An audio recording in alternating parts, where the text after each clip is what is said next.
মা অন্নপূর্ণা। হ্যালো বন্ধুরা, মা অন্নপূর্ণা রান্নাঘরের তরফ থেকে শুভ দুপুর। তো বন্ধুরা, আজকের রেসিপি হবে দই পিয়া। এই যে এখানে তেলাপিয়া মাছ নেওয়া হয়েছে, এই যে এখানে তেল সবে দেওয়া হয়েছে। তো এবার তেলাপিয়া মাছগুলো ভাজা হবে সুন্দর করে, দেখুন। তো বন্ধুরা, তেলটা গরম হয়ে গেছে। তো আমার এদিকে ম্যাগনেট করে রাখা ছিল তেলাপিয়াটা, শুকনো লঙ্কার গুঁড়ো, লবণ, হলুদ দিয়ে। এবার এক এক করে ভাজা হোক।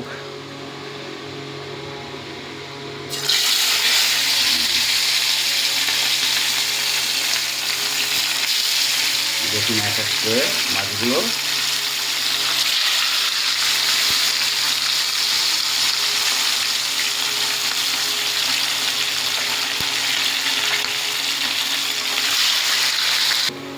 এর উপকরণ হচ্ছে এই যে 4-5খানা কাঁচা লঙ্কা, কালো সর্ষে, সাদা সর্ষে আর পোস্ত, আর একটু পরিমাণ মতন জল। একটুখানি ভিজবে, ভিজার পর ওটাকে করা হবে মিক্সিতে দিয়ে। তো দেখা যাক, মাছগুলো ভাজা মোটামুটি হয়েছে। একটু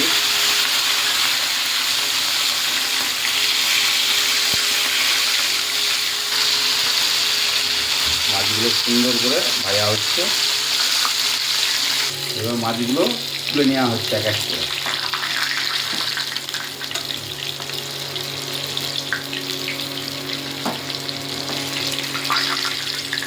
আরও দুটো তেলাপিয়া মাছ ভাজা হচ্ছে, ঢাকা দেওয়া হবে। বাটিটা দিতে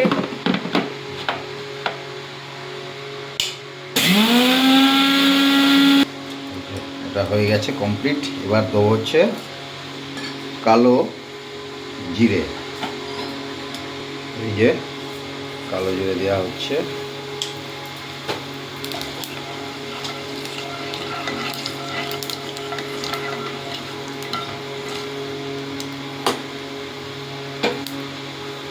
এবার এটা দেওয়া হচ্ছে, জল দেওয়া হচ্ছে।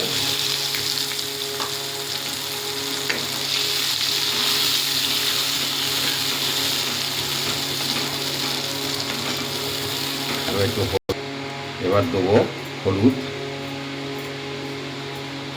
আর স্বাদ মতন লবণ। এই যে এখানে দই আছে। এবার মাছটা দেয়া হোক।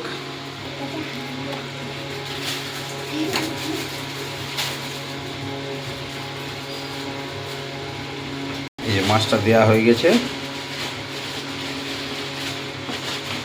এবার একটু উল্টে পাল্টে দেবো,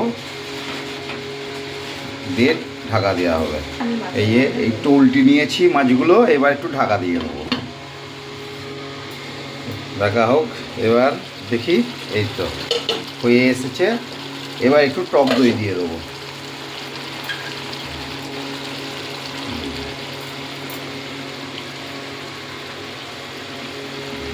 টক দইটা দিয়ে দিলাম, দিয়ে একটু নেড়ে দিই, ভালো করে উল্টে পাল্টে নেড়ে দিতে হবে। এই যে সুন্দর করে ভালো করে এই পিঠ পিঠ উল্টে দিয়ে ভালো করে নেড়ে দিয়ে বা একটু ঢাকা দেবো। 1-1.5 মিনিট পর কমপ্লিট। তো বন্ধু, দেখা যাক কেমন হলো। গ্যাসটা একটু কমিয়ে দিই। এই দেখুন হয়ে গেছে। তো এবার কাঁচা লঙ্কাটা দিয়ে দিই। কাঁচা লঙ্কা, ধনে পাতা, সুন্দর করে ধনে পাতাগুলো দিয়ে দিতে হবে।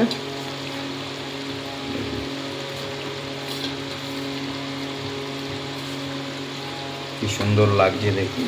ধনে পাতাগুলো হয়ে গেলে একটুখানি সর্ষের তেল দিয়ে দিতে হবে এর সাথে।